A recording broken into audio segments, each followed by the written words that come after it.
Hey everybody, so we're going to talk about culture today. As usual, just go through the lecture with me, take notes, pay attention, all that good stuff. Okay, so culture is a few things. First, and this is directly from your book, and this is a real general definition of what culture is, but it's values, norms, and behaviors that a social group share. So it's anything that a collective group has decided is going to be what is acceptable or what is appropriate for that group. I'll get to some examples in a second. Second, it includes all sorts of stuff. This is just a few things. Language, the way you dress, the gestures you make, your style, your sense of beauty, the food you eat, the music you listen to, all of this stuff incorporates into your culture. And if you think about what your culture is or what you sort of subscribe to in terms of culture, you can come up with some stuff pretty quickly, even if you just think about American culture and what is acceptable for us in terms of beauty standards, in terms of the way we dress, the food we eat. Probably most people would be like, oh, American food is McDonald's and Pizza Hut. And, you know the deal. But that kind of stuff. So what is culture? It includes a lot of different things. Culture is also, if we look at values specifically, culture and values are the things that a society holds above everything else. So the most important things to us as a group of people existing in a culture are our values. I gave the example of honesty and honor as two kind of cultural ideals. But if you think just in terms of what your culture is, if there is something that you put forward before everything else, then that's probably your value, the thing that you find the most important. Also, norms. Norms are our social expectations. So norms guide our behavior. If you were in a face-to-face class with me, we would talk a lot about the norm of standing in a line. So take a couple seconds and just jot down all the rules, all the rules for standing in a line. Everything you can think of that means that is expected of you when you're in line. Now, so take like a minute if you need to, and just start jotting down some ideas, rules for standing in line, and I will wait. Hold on, here's my cute pose. Oh, okay, did you come up with some stuff? Good. So maybe you wrote down things like don't cut. Maybe you wrote down stuff like don't let somebody hold your place for you. I kind of don't like that. I know that makes me a terrible person in some people's view, but I really hate it when someone says, "Can you hold my place?" Because that's a lot of pressure on me, right? Like, what if they don't come back? What if I get to the front before them? Then who's going to hold their place? It's too much pressure. I don't like doing it. Maybe you wrote down things like don't get too close to someone. Right now, we're dealing with a pandemic. I'm recording this in the spring of 2020, and we have our 6 feet social distancing, which in my mind, every time you're in a line you should have 6 feet between you, like not just during a pandemic, but just like in general. That would be amazing. Maybe you have that. There's nothing worse than being in line and feeling somebody else like right next to you or breathing on you.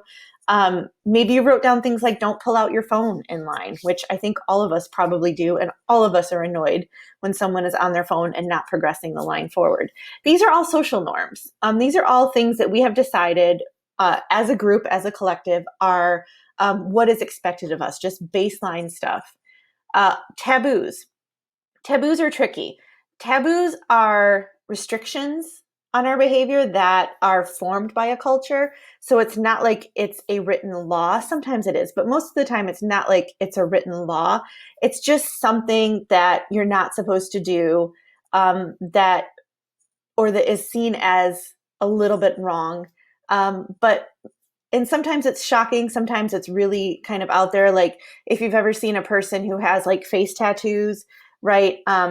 Or if you've ever seen somebody who completely eschews tradition and just says, I'm going to dress as crazy as I want to, and maybe they like wear a clown suit every day. I don't know. They can be shocking. They also can be not very harmful. Sometimes we mix taboo with like criminal or taboo with like illegal, and they can go hand in hand. But a lot of times taboo is just behavior that's so far outside of our norm that we don't really know what to think of it.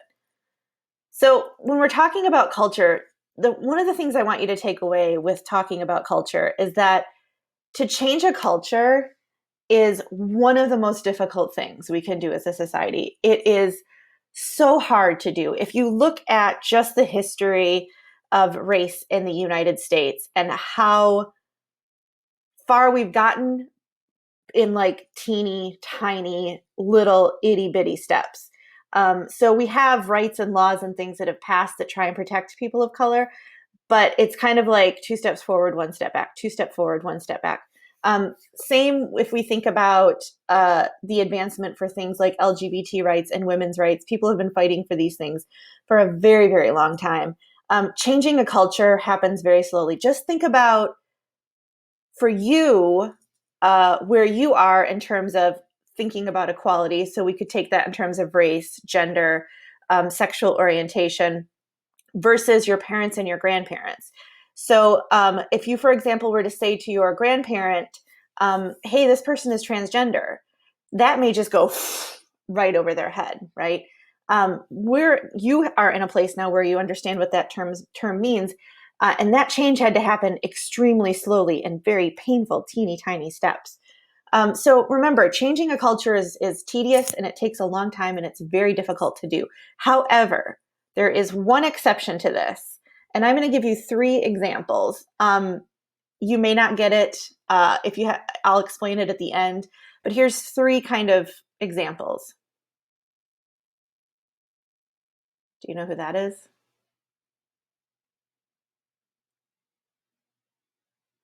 Are we getting warmer? Oops, I'm covering him. Hang on. All right. So the big exception to this, of course, is technology, right?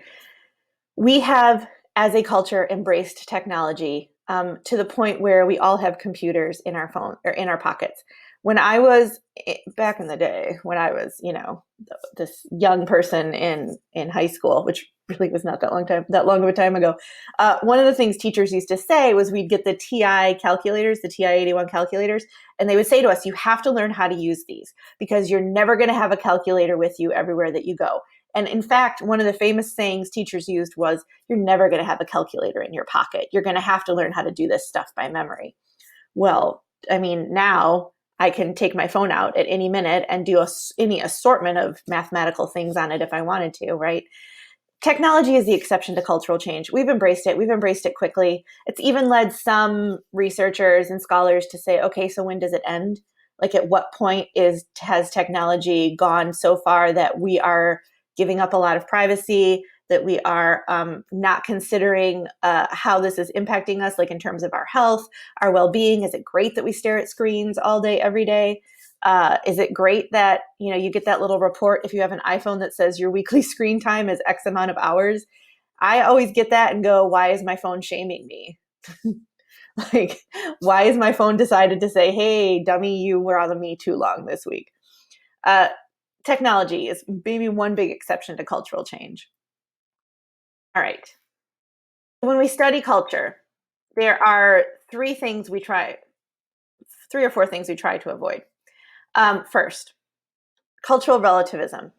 So cultural relativism is when you put aside the way that you view a culture to examine it.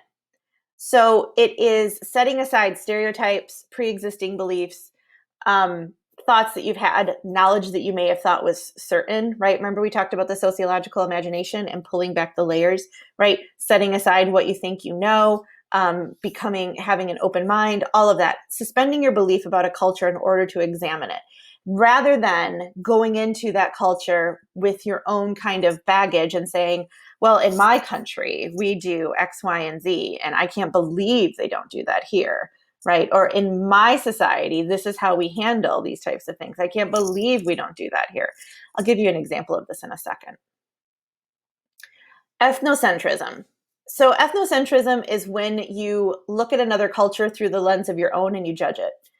So one way that we do this, and for those of you who plan on traveling to other countries, or if you have traveled to other countries, you probably know this to be true.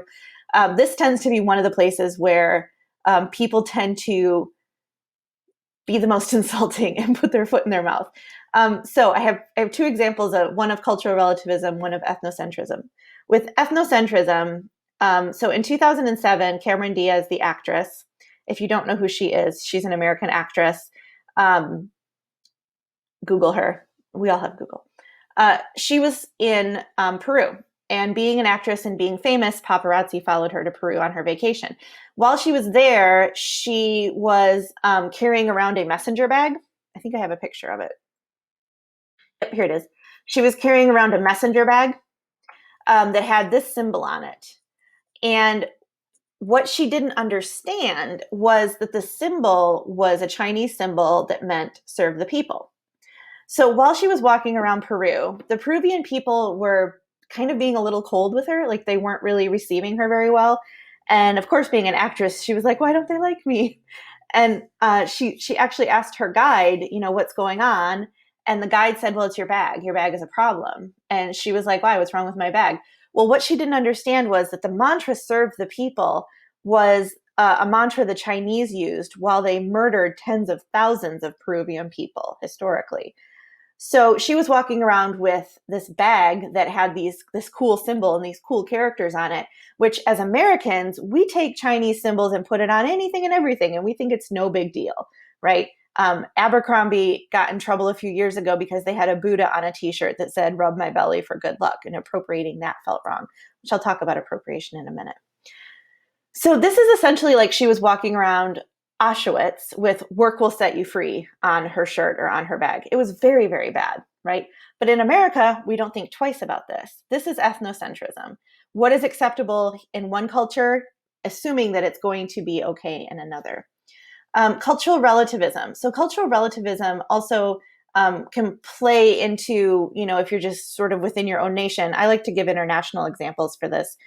So in the 90s, in the early mid 90s, when I was in high school, there was a guy who went to Singapore, and he was a student. I think he was like 17 or 18. Actually, he must have been over 18 because of what happened. But he was doing a study abroad in Singapore. If you're not familiar with Singapore, take a few minutes and just kind of look up their laws and the way they do things, because they are the most strict country, but they also have some of the best outcomes because of that strictness. So they have extremely clean streets, and there's very little crime, and you can walk around at night and not have to worry about anything. You can sleep with your doors unlocked, but they have very, very strict laws because of this, or for this.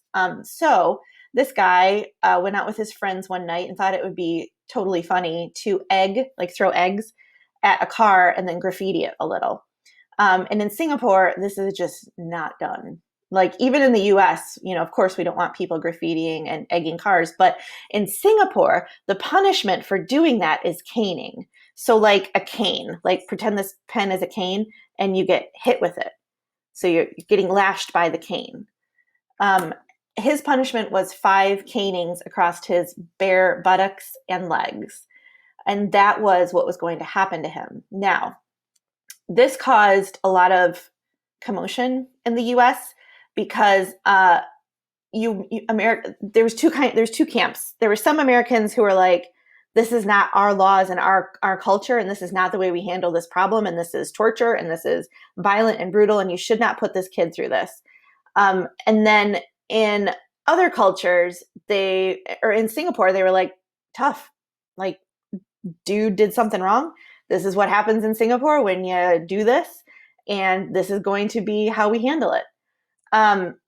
At the time, it was President Clinton. He got involved. He somehow negotiated the caning down from 5 lashes to 3, and the guy got 3 lashes for doing what he did. He came back to the States and kind of played this, poor me party, and then a few years later got caught breaking some more laws, and I think he lived kind of a minor life of crime after that. So cultural relativism, when we think about it in these terms, you need to suspend what you think is true in order to look at another culture. In other words, just because it's fine in your society or in your culture does not mean it's going to fly in another area. All right, this one you'll probably be the most familiar with. So xenophobia. So xenophobia is basically, and the word irrational is perfect, it's basically an irrational dislike of people from another culture or another country. There is no rhyme or reason to it. You just do not like them. And you not only do not like them, but this is the root of prejudice. This is the root of oppression. This is the root of inequality, right? It means you do not care for someone. So when you have xenophobia, you get things like the Muslim ban, right? The travel ban for Muslim people.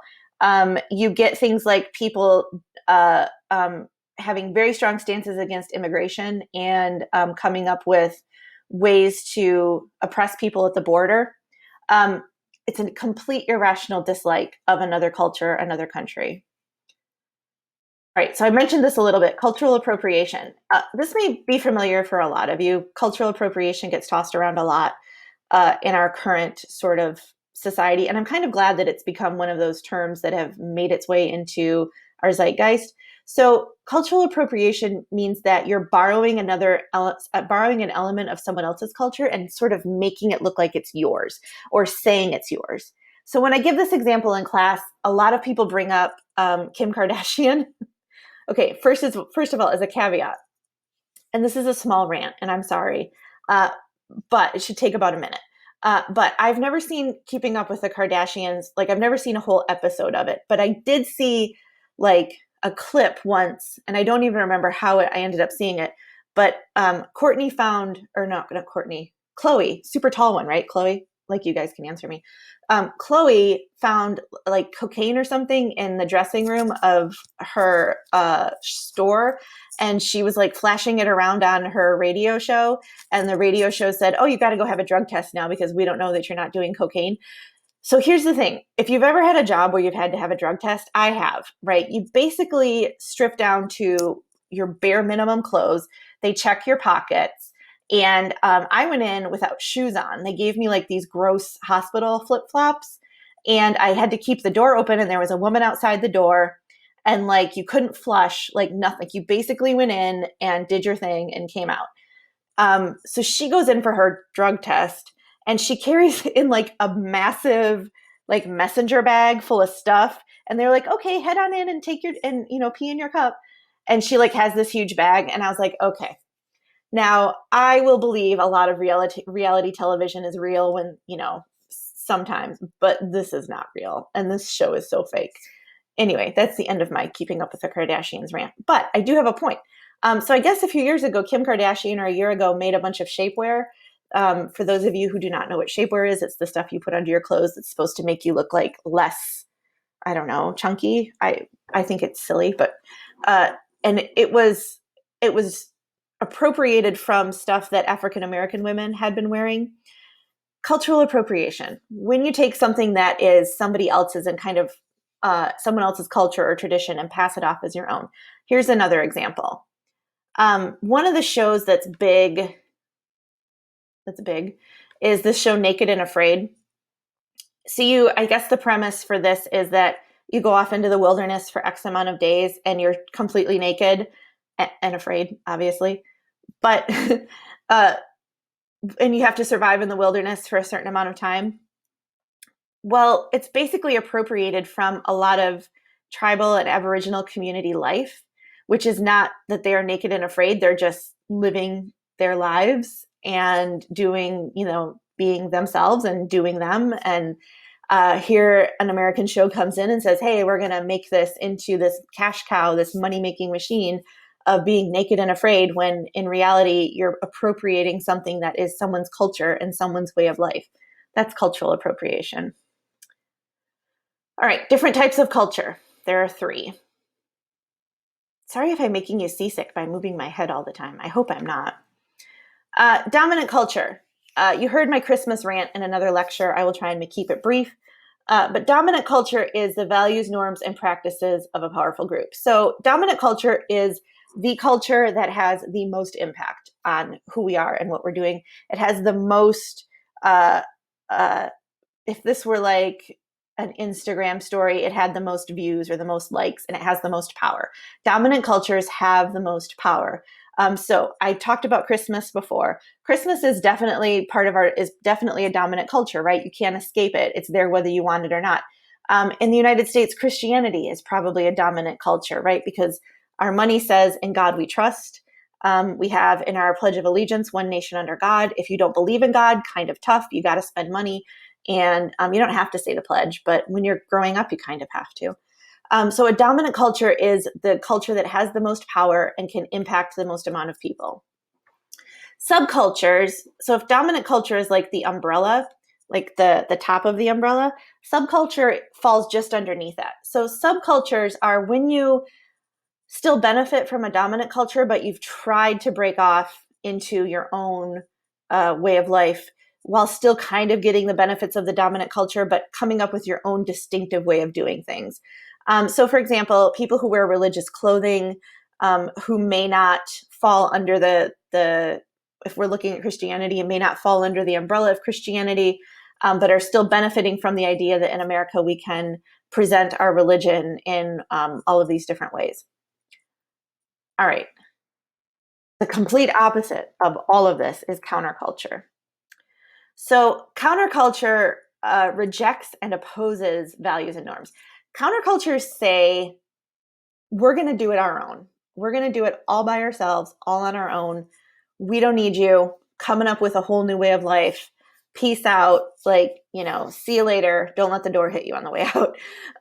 Counterculture is that. It's just rejecting a society's norms. There's a few examples of this, and then I'll give you one of my own from my own travels. But the show Sister Wives, if you caught that show at all when it was on, you have someone saying, in American culture, we don't marry more than one person. I don't care. I'm going to marry as many as I want, and we're going to live happily ever after, right? That's a counterculture. Another example, let me move my head. Another example of this is the war in Vietnam, in the hippie movement. So during the Vietnam War, groups of people became known as the hippie movement. Groups of people got together and said, we don't agree with this war. We think it's unjust, and we do not support our government in this war. So what they did was they created their own group, their own culture. They came up with a place to live that was, I think, federal land that they didn't have to pay taxes on or build on. They came up with their own building structures. They came up with their own currency, their own way of doing medicine. Like, for example, when babies were born, there was midwives that were there to deliver them. Currency was things like bartering and trading. But this is a group of people who said, nope, not going to subscribe to mainstream anymore, going to come up with something on my own. So internationally, if you've ever been to Denmark, to the town of Christiania, which is within Copenhagen, you will see a true counterculture living and breathing and carrying on. So I was there a few years ago. I've been there a few times. And here's some of my pictures. So when you go into Christiania, you're not allowed to take pictures inside. I'll show you in a second why. But you are allowed to take pictures outside. So I just took a few. This is what it looks like when you're entering. You see a lot of kind of buildings covered in paint like this. You see a little sign that says Christiania. This one says you are now entering the EU. And then on the other side, it says you are now leaving the EU, because the Christiania sees themselves as separate from Denmark and separate from the European Union. They want to be their own independent little village or town. They're a counterculture. They also have a sign when you walk in that says, beware, here be dragons, which I thought was funny. And then it's pretty typical in Denmark in general, but in Copenhagen in particular, everyone rides their bike everywhere. Cars aren't usually allowed on the streets. And if you drive on the street, it's like a really high tax to be able to drive on the street. So everyone rides bikes everywhere. Okay, so I go into Christiania because I know that this is a complete independent counterculture. There are a few rules for going into Christiania. I don't know if I can hide my face. Here we go. There's a few rules for going in. No photos. And it says, have fun, don't run, no photos for 100% enjoyment. Because the main way that people in Christiania make money is by selling weed. So these are not my pictures, just FYI, I Googled these, because if you go in and you take a picture, they will chase you down and make you delete it off your phone. And I saw that happen to somebody, and I was like, nope, I'm good. I don't need that. I don't need that to happen. But they sell weed. That's how they make their currency, how they make their money in Christiania. So the people who are selling them look like this. They're kind of dressed in head to toe, so you can't tell who they are, because weed is not technically legal. However, they seem to have reached a agreement with law enforcement that they were, doing this in sort of a peaceful atmosphere. So, you could buy whatever you want. You could read about the vendors. They called themselves the Green Light District, but this is how they made their money. So they started selling drugs in I think 1971, 1972, and they went all the way until 2016, 2017, before they had any sort of violence in the community. So that's almost 40 some years. And then when they ended up having any sort of violence, it was from an outside person who came in and shot a gun in the air and I think injured a police officer. And then because of that, Christiana said, we're not going to sell drugs anymore. And they shut down for a couple of years and said, we're not going to do that. But one act of violence in 40 some years of them selling drugs, which kind of also is an interesting example of the connection between drugs and violence that some people like to make. Christiana, the town, is still there. I think they started up their drug selling again in 2019. So they're still there. And it's a cute little town. They have restaurants and shops, and you can buy, people sell their clothes in the street. And that's another way that they make their money. So perhaps one of the most familiar parts of culture is something called culture shock. So basically, culture shock is when you are so disoriented by a culture or a society that things feel completely unfamiliar. So if you've moved somewhere from another part of town, if you've moved to an estate, a new country, a new area where everything seems completely off and just completely not familiar to you. And maybe you feel the physical symptoms of that. So maybe you feel anxiety, maybe you feel some depression, maybe you feel a little bit of jittery or hyper all the time. It's culture shock, right? It's this idea that you have moved into something that's completely different than what you know, and you're having a physical reaction to it. Okay, so this last piece, I have a hard time saying. It's the Sapir-Whorf hypothesis. Please do not quote me on that pronunciation because the chances are really good it's wrong. I have a hard time saying that word. But basically, it's talking about language, and it's saying that the way we perceive things or the way we see things is tied to the words we use. So, for example, if we think about sexism, if we think about the phrase male nurse, right? We're not usually referring to nurses as female nurses. We usually just say nurses and then male nurses. We don't think about that too much because we've sort of been trained in our culture, in our society, to say male nurse and nurse, right? But there's a certain amount of sexism applied to that, right? It's assuming that it's so bizarre that a man would want to be a nurse that we have to call him a male nurse, right? This is the perception that's related to our language, that it's just so strange that a man would be a nurse that we have to preface it with male and then nurse. Same with the sign "Men at Work." If you've ever seen these when you are out driving and there's people doing road construction, "Men at Work" presumes that there's just men working, right? I've seen plenty of women working on road crews and construction crews. But "Men at Work" makes us think that this is a job for men or that there is only men working. This is what the Sapir hypothesis is getting at. Also, we're more likely to be aware of things in the world if we have words for them. And this is one of the things that the hypothesis is trying to tell us, that if we can name things, if we can come up with words for things, we're more likely to be aware that it's out there. So, for example, if I had never heard of racism before and I saw somebody being pulled over specifically based off of race, I may not realize that what I just witnessed was racism until I heard that word or until I saw it defined for me. And this happens with all sorts of words. A really easy way to think about this is to think about your friends, the hobbies you have, the words you use, the language you've come up with that maybe only you in that group would understand.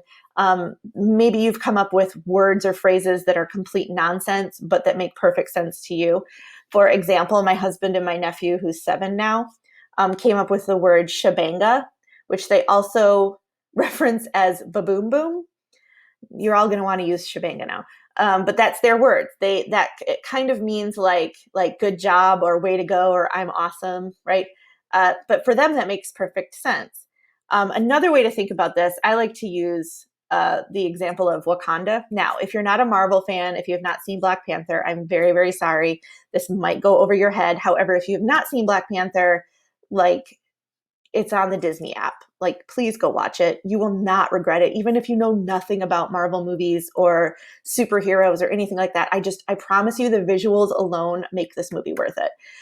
So if you are familiar with Black Panther, right, you've got the phrase Wakanda forever, and people use that constantly for all sorts of different sort of things. Now that I am done with the lecture part, I have linked to a video that says SNL Wakanda Forever, and I want you to take a second and watch it and see how they use this Savior-Whorf hypothesis as part of this discussion of who can say Wakanda Forever. So that is it for me. Thank you for listening, and I hope you all have a great day. Bye.